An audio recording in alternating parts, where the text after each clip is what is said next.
Assalamualaikum guys. Alhamdulillah sore ini kita dapat 2 ekor ya.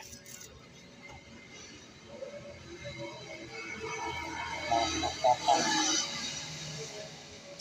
Skip potongnya ya.